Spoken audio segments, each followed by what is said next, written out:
Bom dia pessoal, bem-vindo a mais um vídeo do Castor.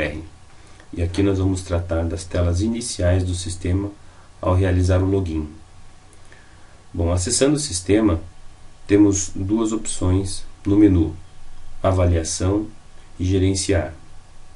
Abrindo a opção avaliação, nós temos três subitens: nova avaliação, abrir avaliação e importar avaliação. Neste tópico, ou seja, neste item, aqui tratamos do projeto de avaliação. O que seria o projeto de avaliação? São compostos de 4 itens: banco de dados, modelagem estatística, projeção de avaliandos e geração de relatórios. Então, são essas 4 partes que compõem o módulo de cálculo do sistema Castor. Caso eu inicie uma nova avaliação, eu tenho que definir o meu estado de avaliação, ou seja, em que estado que eu vou estar realizando a avaliação e em que microrregião eu vou estar avaliando. Tá? Isso evita com que a gente misture informações do banco de dados. Então, quando definimos aqui qual estado e qual microrregião, nós acessamos o banco local daquela microrregião. Tá? E o que vem a ser essa microrregião? Então, a microrregião é, de acordo com a Constituição Brasileira de 1988, um agrupamento de municípios limítrofes. Sua finalidade é integrar a organização, o planejamento e a execução das funções públicas de interesse comum, definidos por lei complementar estadual. Entretanto, raras são as microrregiões assim definidas. Consequentemente, o termo é muito mais conhecido em função do seu próprio uso prático pelo IBGE, que, para fins estatísticos e com base em similaridade econômica e social, divide os diversos estados da Federação Brasileira em microrregiões. Bom, então, para início, eu devo selecionar o estado que eu vou fazer a avaliação e, em seguida, eu defino qual será a minha microrregião. Vou selecionar Paraná e, em seguida, selecionar a microrregião de Curitiba. Caso eu tenha dúvida de saber quais municípios a microrregião de Curitiba envolve, eu clico nesse link que ele vai mostrar exatamente todas as microrregiões que compõem Curitiba. Aí fica a pergunta: por que os municípios têm CEP e outros não têm o CEP definido? Bom, Balsa Nova, por exemplo, as ruas não têm CEP segundo o IBGE. Então, o CEP de Balsa Nova seria 83.650-000. Ou seja, todas as ruas deverão ter esse CEP quando forem lançadas no sistema. Ok? Então, caso eu vá colocar um dado para dentro da microrregião de Balsa Nova, eu tenho que usar esse CEP. Caso não tenha o CEP do lado do nome do município, quer dizer que as ruas do município já têm CEP próprio. Em seguida, eu vou definir qual o tipo de valor que eu vou calcular: valor de aluguel, valor de venda ou valor misto. Valor misto envolve banco de dados que agrupam valores de venda e de aluguéis, e trabalhando isso de forma conjunta. Devo identificar o projeto, então aqui eu posso colocar qualquer nome que identifique o meu projeto. Nesse caso, por exemplo, seria um apartamento no Água Verde. A descrição seria a avaliação de um apartamento no bairro Água Verde.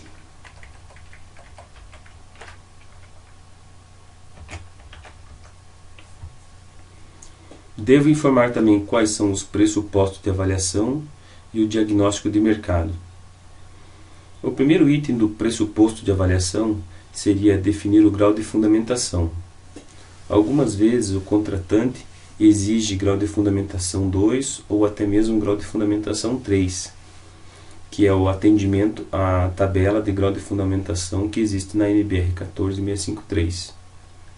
Caso ele defina que exige que meu trabalho seja entregue em grau 2, eu seto grau 2 aqui e o sistema vai me fazer críticas caso em algum item da tabela eu não esteja atingindo o grau 2. Me pergunta se está sendo feita a avaliação de uma situação paradigma, ou seja, se eu estou fazendo a avaliação de um imóvel hipotético ou se o imóvel realmente existe. Então, caso seja de uma situação hipotética, é a adoção de situação paradigma.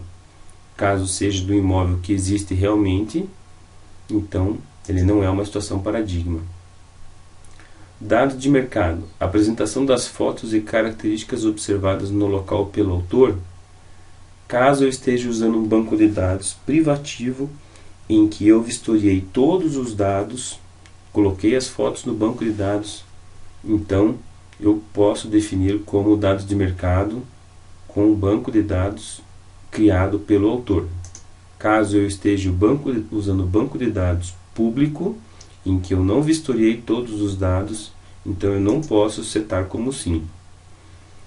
O laudo será apresentado na forma completa, né? Porque existe na NBR 14653 a forma, todos os itens que devem constar no laudo para que ele seja enquadrado na forma completa. Se todos esses itens forem atendidos pelo meu laudo, eu posso dizer que ele será entregue na forma completa. Se eu estiver fazendo um laudo simplificado, então ele não se trata de um laudo completo. E eu devo setar não. Isso tudo vai me compor o grau de fundamentação que será apresentado no fim da utilização do sistema. Devo informar também diagnóstico de mercado da tipologia.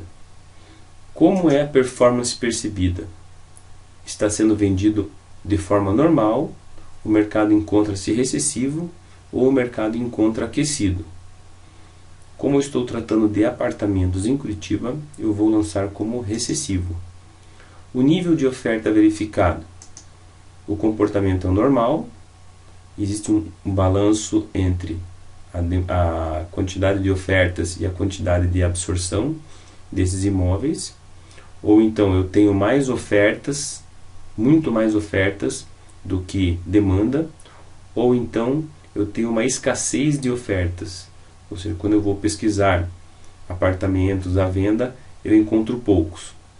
Então eu vou definir aqui como alto, ou seja, existem muitos apartamentos à venda em Curitiba. E a liquidez inferida, ou seja, o quão rápido esses imóveis que são lançados no mercado são absorvidos por ele. Ele pode ter um comportamento normal, ele pode ter uma liquidez alta, ou seja, você lançando um imóvel no mercado, ele é vendido em pouco tempo, ou então eu lanço um imóvel no mercado, à venda ou à locação, e esse imóvel fica muito tempo exposto, ou seja, baixas ofertas de valores ou de negociações. Então eu vou dizer que a liquidez é baixa. Definido todos esses itens, eu posso criar o meu projeto de avaliação. Aqui eu vou definir qual seria a tipologia que eu vou trabalhar. E como defini anteriormente, eu vou trabalhar com um apartamento. Depois de definida a tipologia que eu vou trabalhar, o sistema verifica se já existem macromodelos ou equações pré-definidas no perfil público ou no perfil da entidade. Existe um vídeo no nosso tutorial que já está falando sobre avaliação expressa. Então, nesse caso aqui, eu vou seguir como se estivesse iniciando uma avaliação de forma convencional. Neste item eu tenho alguns vídeos que já estão disponíveis no nosso canal, e aí eu entro na parte da avaliação de imóveis propriamente dita, ou seja, informações sobre a avaliação, sobre o banco de dados, sobre a análise dos dados, a inferência estatística, os resultados, as projeções dos avaliandos e a fundamentação. Ok? Vou voltar para a tela inicial em que falávamos dos primeiros menus ao logar no sistema CastOR.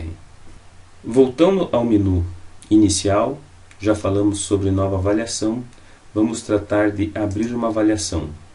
Eu posso abrir uma avaliação em disco local ou eu posso abrir avaliação em nuvem, nos servidores online. O que seria esse modelos em nuvens? Cada usuário recebe, ao se cadastrar no sistema, um espaço nos nossos servidores onde pode armazenar os seus modelos estatísticos, ou seja, os seus projetos de avaliação. Caso eu entre em abrir modelo em disco local, ele vai me mostrar uma janela do Explorer do Windows em que eu posso localizar uns modelos que eu já produzi. Aí eu devo localizá-lo no meu computador, aonde que eu vou encontrar os meus modelos, e aí eu escolho qual modelo eu vou abrir. Escolhido o modelo, ele retorna para a tela de início da modelagem estatística, ou seja, da continuação do trabalho que eu já estava realizando. Eu também tenho a opção de abrir um modelo em nuvem. Aqui eu vou carregar os meus projetos de avaliação que estão na minha conta no servidor da CastleR. Então eu posso escolher meus modelos que eu tenho disponível.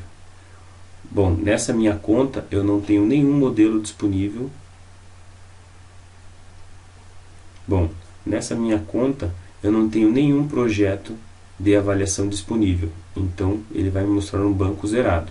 Eu também tenho a opção de importar avaliação, ou seja, importar um modelo que está gravado no meu disco local.